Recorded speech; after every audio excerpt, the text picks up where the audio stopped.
ప్రభునానికి మహిమ కలుగునుగాక. మన చదవబడిన లెక్క నుండి ఒక మాట చూద్దాం. 143 కీర్తన 1వ వచనం చదువుకుందాం.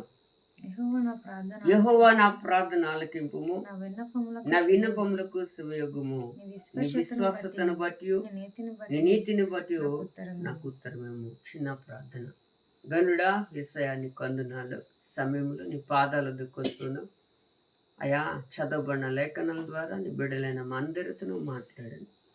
మా పాప దోషములన్నింటినీ క్షమించి మాకు అవసరమైన వాక్యాన్ని నువ్వు తెలియచేసి నీ నామను గొప్ప చేసుకోమని యేసునామంలో ప్రార్థన అడుగుచున్నాం తండ్రి, ఆమేన్. హల్లెలూయా. చూడండి, ఇక్కడ వాక్యం అంటుంది, దావీదు అంటాడు, యెహోవా నా ప్రార్థన ఆలకించు అని చెప్తే ఏమంటున్నాడు? నా విన్నపములకు సెవియొగ్గుము, నీ విశ్వాసతను బట్టి నీ నీతిని బట్టి నాకు ఉత్తరము. దేవుడు మన ప్రార్థన ఆలకించేవాడు. అందుకే కీర్తనలు అంటాడు, ప్రార్థన ఆలకించేవాడా సర్వశరీరులు నీ యొద్దకు వస్తారు అంటాడు.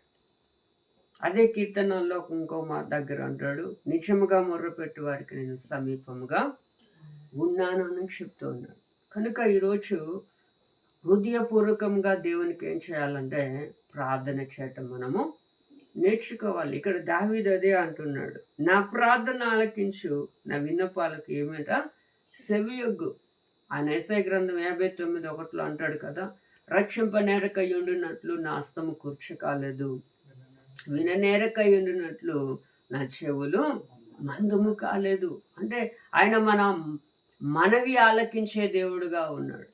అది ఎలా మొరపెట్టాలి అంటే నిజముగా మొరపెట్టాలి. అందుకే ఆయన అంటాడు, మత్తయి సువార్త 7:7 అంటాడు కదా, అడుగుడి ఇవ్వబడును, వెతుకుడి మీకు దొరుకును అని చెబుతున్నాడు.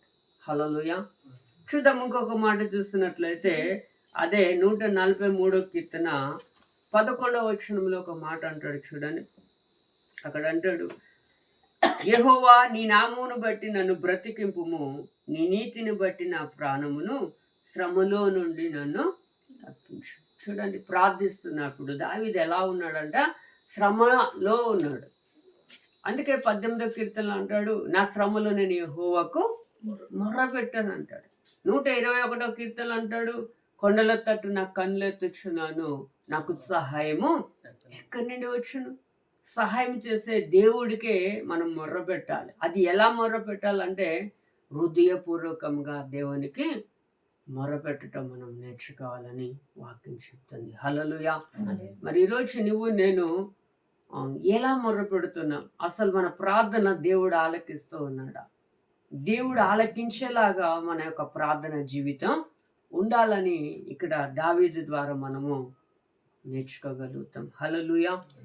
అందుకే ఇంకొక మాట అంటాడు చూడండి, యోహాను సువార్త 1వ యోహాను పత్రిక 1వ అధ్యాయము 9వ వచనంలో ఒక మాట చెప్తూ వస్తున్నాడు.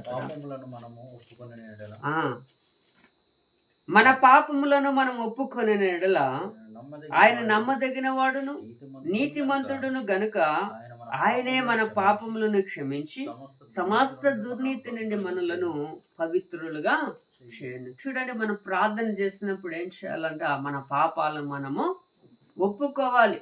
ఎందుకు ఒప్పుకోవాలంటే పాపము దేవుడికి నీకు అడ్డుగా ఉంటుంది కనుక.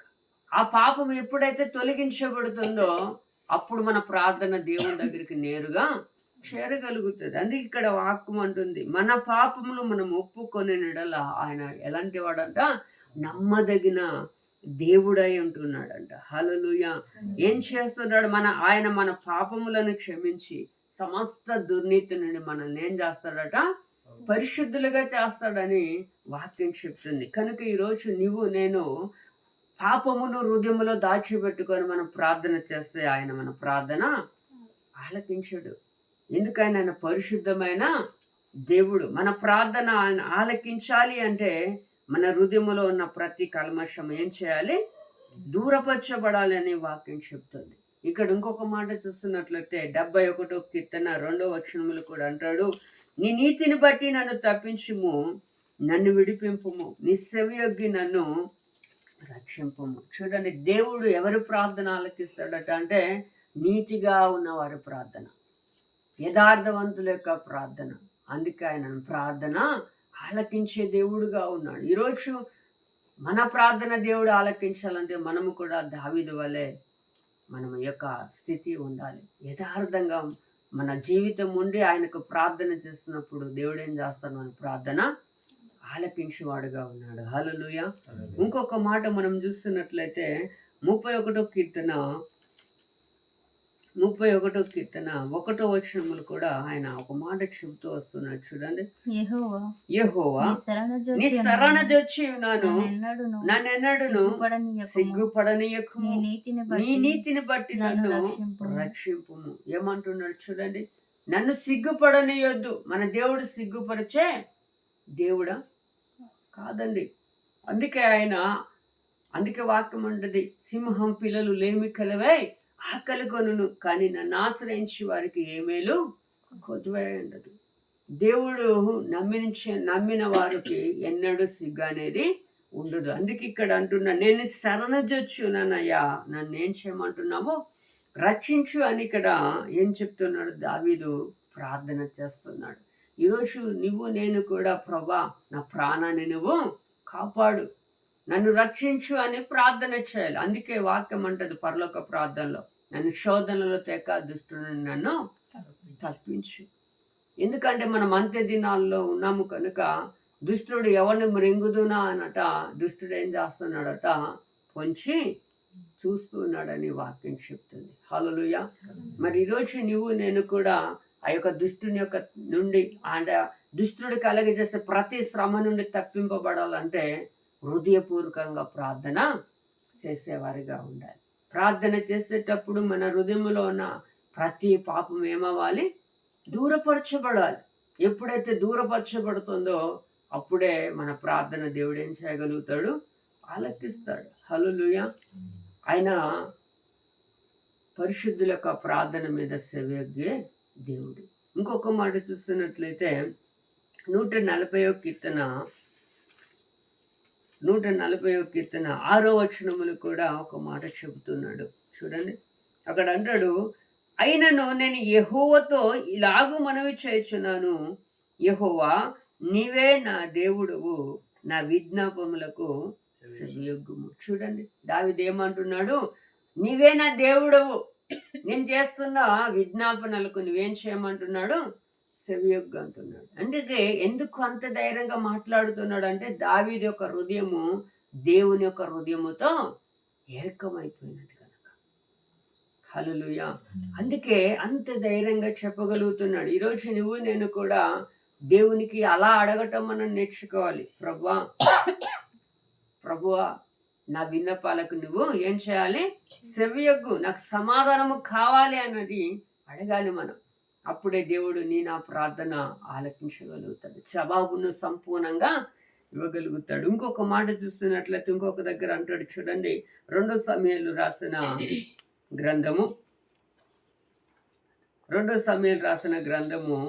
7వ అధ్యాయము 25వ వచనములు కూడా ఆ మాట మనకు సెలవిస్తున్నాడు. యెహోవా నా కుటుంబమును గూర్చి సెలవిచ్చిన మాట ఎన్నటికి నిలిచినట్లు దృఢపరిచి సైన్యములకు అధిపతియగు యెహోవా ఇశ్రాయేలులకు దేవుడై ఉన్నాడను మాట చేత నీ నామమునకు శాశ్వత మహిమ కలిగినట్లును ఈ దాసుడనైన నా కుటుంబము నీ సన్నిధిని స్థిరపరచబడినట్లును సెలవిచ్చిన మాట నెరవేర్చుము. హల్లెలూయా. చూడండి, ఇక్కడ ప్రార్థన చేస్తున్నాడు. దేవా యెహోవా నీ దాసుడనగు నన్ను గూర్చి నా కుటుంబము గూర్చి నువ్వు సెలవిచ్చిన మాట ఎన్నటికీ నిలిచినట్లు దృఢపరచు. నువ్వు నా కుటుంబానికి నాకు ఒక మాట ఇచ్చావు, దాన్ని నా జీవితంలో ఏం చేయమంటున్నాడు? స్థిరపరచు అని ఇక్కడ దావీదు ప్రార్థన చేస్తున్నాడు. ఈరోజు నువ్వు నేను కూడా అలా ప్రార్థన చేయాలి. ప్రభా నన్ను నా కుటుంబాన్ని ఏం చేయాలి?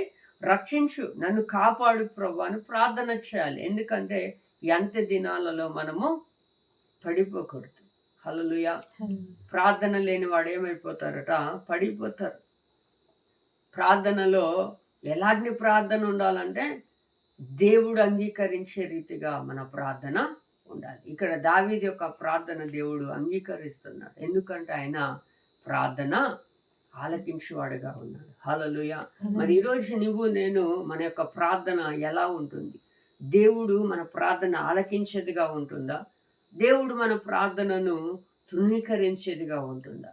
జ్ఞాపకం చేసుకుందాం. ఇంకొక మాట చూస్తున్నట్లయితే 89వ కీర్తనలో కూడా ఒక మాట చెప్తూ ఉన్నాడు. చూడండి, 89వ కీర్తన 1వ వచనములు కూడా అంటాడు కదా, యెహోవా యొక్క కృపాతిశయమును నిత్యము నేను కీర్తించెదను, తరతరములకు నీ విశ్వాసతను నా నోటితో తెలియచేసేదనని ఇక్కడ చెప్తూ వస్తున్నాడు. చూడండి, హల్లెలూయా.